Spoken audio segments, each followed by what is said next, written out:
প্রিয় নবম শ্রেণীর সকল ছাত্রছাত্রী, আশা করি তোমরা সবাই খুব ভালো আছো। তোমাদের দ্বিতীয় পর্যায়ক্রমিক পরীক্ষা দেখো ইংলিশ বিষয়ের সাজেশন পত্রটি একটু দেখে নাও এবং তোমাদের পাঠ্য বইয়ে দাগিয়ে নাও এই প্রশ্নগুলি এবং দেখো কোন পার্টগুলি থেকে বেশিরভাগ প্রশ্নগুলি আসে। দেখো যে প্যারাগুলি খুবই গুরুত্বপূর্ণ সেগুলি একটু দেখে নাও এবং তার আগে তোমাদের সিলেবাসে দেখে নাও কী কী থাকছে কোন অধ্যায়গুলি এবং কোন অধ্যায় থেকে কত নম্বর থাকবে একটু দেখে নাও।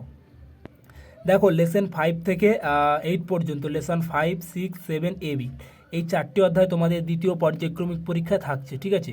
এবং দেখো কি কি থাকছে, দেখো দেখো সিন থেকে থাকছে তোমাদের 10 নম্বর, মানে সিন থেকে তোমাদের 10 নম্বর থাকবে এবং আনসিন থেকেও তোমাদের 10 নম্বর থাকবে। কিন্তু আনসিনটি তোমরা খুব ভালোভাবে প্র্যাকটিস করবে। তোমাদের যে প্রশ্ন বিচিত্র বা যে সহায়িকা বইয়ের যে সমস্ত আনসিনগুলি আছে, ঠিক আছে, আনসিনগুলি খুব ভালোভাবে প্র্যাকটিস করবে, কারণ আনসিন তো কমন দেওয়া যায় না, সেহেতু তোমরা বেশি বেশি করে আনসিনটি প্র্যাকটিস করবে। এবং তোমাদের রাইটিং স্কিল থেকে থাকবে 10 নম্বর। এবং দেখো আমি যে রাইটিং স্কিল তোমাদের দাগিয়ে দিচ্ছি, এই রাইটিং স্কিলগুলো তোমরা পড়ো, আশা করি তোমরা এখান থেকে 100 কমন পাবেই পাবে। এবং গ্রামার থেকে 6 নম্বর থাকবে আর ভোকাবুলারি থেকে থাকবে 4 নম্বর। দেখো গ্রামারের জন্য তোমাদের কি কি পড়তে হবে একটু দেখে নাও। দেখো প্রথমে আছে article and preposition, phrasal verb, voice change, degree change এবং ন্যারেশনস, ঠিক আছে। এইগুলি তোমাদের নিয়মগুলি খুব ভালোভাবে জেনে রাখতে হবে। এবং তার সঙ্গে তোমরা পড়বে সেন্টেন্স, মানে কি কমপ্লেক্স, কম্পাউন্ড এবং নেগেটিভ, এইগুলিও তোমরা খুব ভালোভাবে পড়বে। এবং তোমাদের পাঠ্য বইয়ের সমস্ত গ্রামারগুলিও ভালোভাবে দেখতে হবে, কারণ পাঠ্য বইয়ের থেকে অনেক গ্রামার তোমাদের পরীক্ষায় এসে যায় বা দিয়ে দেয়, ঠিক আছে। সেহেতু তোমাদের পাঠ্য বইয়ের সমস্ত গ্রামারগুলি একটু দেখবে। এবং দেখো রাইটিং স্কিলের মধ্যে কী কী পড়বে, দেখো তোমাদের 3টি রাইটিং স্কিল থাকবে, যেমন ধরো লেটার, রিপোর্ট এবং প্যারাগ্রাফ, ঠিক আছে। এবং দেখো যেগুলি এবছরের জন্য খুবই গুরুত্বপূর্ণ, দেখো রিপোর্ট রাইটিং এবছরের জন্য খুবই গুরুত্বপূর্ণ বা মোস্ট ইম্পর্টেন্ট। তোমরা চাইলে তোমরা রিপোর্টের নিয়ম আছে, দেখো রিপোর্ট লেখার খুব সহজ নিয়ম আছে। নিয়মটা তোমরা যদি খুব ভালোভাবে প্র্যাকটিস করো বা যদি ভালোভাবে জেনে রাখো, তাহলে তোমরা যে কোনো রিপোর্ট দেখ না কেন তোমরা অনায়াসে লিখতে পারবে। যেমন রিপোর্ট থেকে কেমন ধরনের প্রশ্ন আসে, দেখো যে ট্রেন অ্যাক্সিডেন্ট বা রোড অ্যাক্সিডেন্ট বা বোট অ্যাক্সিডেন্ট বা কার অ্যাক্সিডেন্ট, এই টাইপের প্রশ্ন রিপোর্ট থেকে দিয়ে দেয়, ঠিক আছে। সেহেতু তোমরা রিপোর্টের নিয়মটি খুব ভালোভাবে প্র্যাকটিস করবে বা মুখস্থ করে রাখবে। একটাই নিয়ম যদি তোমরা ভালোভাবে মুখস্থ করো, অনায়াসে তোমরা 10টা প্রশ্নের রিপোর্টের প্রশ্ন তোমরা অনায়াসে উত্তর দিয়ে আসতে পারবে বা লিখে আসতে পারবে, ঠিক আছে। এবং দেখো তোমাদের পাঠ্য বইয়ের এই রিপোর্টটি দেখবে পেজ নম্বর 60, এক্সারসাইজ 6, ঠিক আছে। এটি ভেরি ইম্পর্টেন্ট, এটি একটু খুব ভালোভাবে দেখে রাখবে। এবং তার সঙ্গে লেটারের মধ্যে কি পড়বে, দেখো লেটার রাইটিংয়ের মধ্যে থাকছে তোমাদের এক্সারসাইজ 5, তোমাদের পাঠ্য বইয়ের 49 নম্বর পৃষ্ঠার, এটা ভেরি ইম্পর্টেন্ট। এবং তোমাদের পাঠ্য বইয়ের 44 নম্বর পেজ, এক্সারসাইজ 5, ঠিক আছে। এই দুটি লেটার খুব ভালোভাবে দেখবে। এবং প্যারাগ্রাফের মধ্যে কি কি পড়তে হবে, দেখো প্যারাগ্রাফের মধ্যে তোমাদের পাঠ্য বইয়ে পেজ নম্বর 68, এক্সারসাইজ 6, ঠিক আছে। এই প্যারাগ্রাফটি খুব ভালোভাবে দেখে রাখবে। এবং তার সঙ্গে কিছু প্রসেসিং রাইটিং, যেমন ধরো ম্যাঙ্গো পিকেল বা অরেঞ্জ জুস বা পটেটো চিপস, ঠিক আছে, কীভাবে তৈরি করা, এগুলি একটু খুব ভালোভাবে দেখে রাখবে। এই রাইটিং স্কিলগুলি তোমরা যদি খুব ভালোভাবে প্র্যাকটিস করো, আশা করি পরীক্ষা কমন পাবে। এবং তোমাদের পাঠ্য বইয়ে দেখে দাগিয়ে নাও কোন প্যারা থেকে বা কোন পাঠ থেকে বেশিরভাগ প্রশ্নগুলি আসে।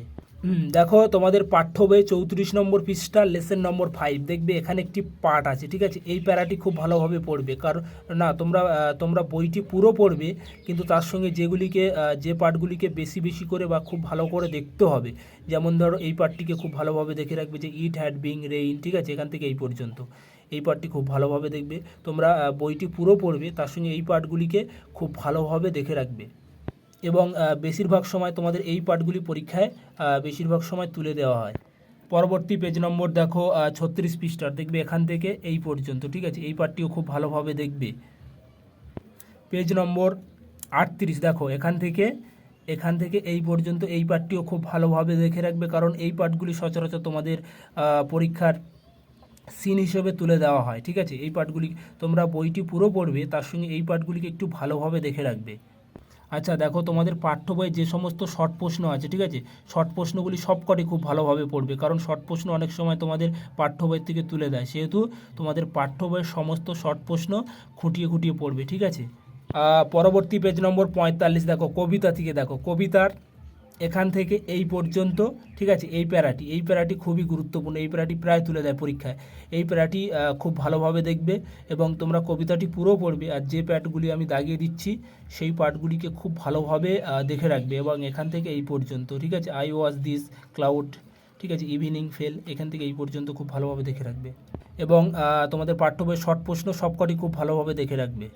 পরবর্তী লেসন নম্বর 7, এখানে পেজ নম্বর দেখো 50 পৃষ্ঠা, ঠিক আছে।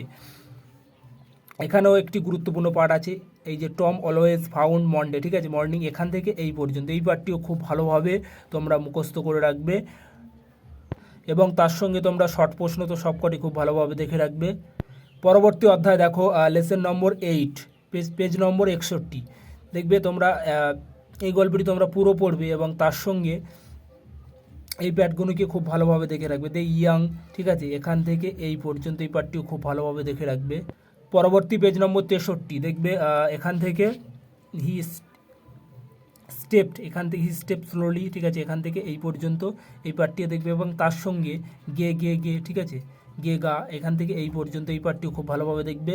এবং তার সঙ্গে এখান থেকে এই যে উইথ এ লাউড স্ক্রিমড, এখান থেকে পেজ নম্বর 64, ঠিক আছে, এই পর্যন্ত হিজ ফার্স্ট ফাইট, এই পর্যন্ত খুব ভালোভাবে দেখে রাখবে। এবং পাঠ্য বইয়ের তোমরা সমস্ত শর্ট প্রশ্ন খুব ভালোভাবে দেখে রাখবে, ঠিক আছে, কারণ শর্ট প্রশ্ন তোমাদের পাঠ্য বই থেকে অনেক সময় তুলে দেওয়া হয়।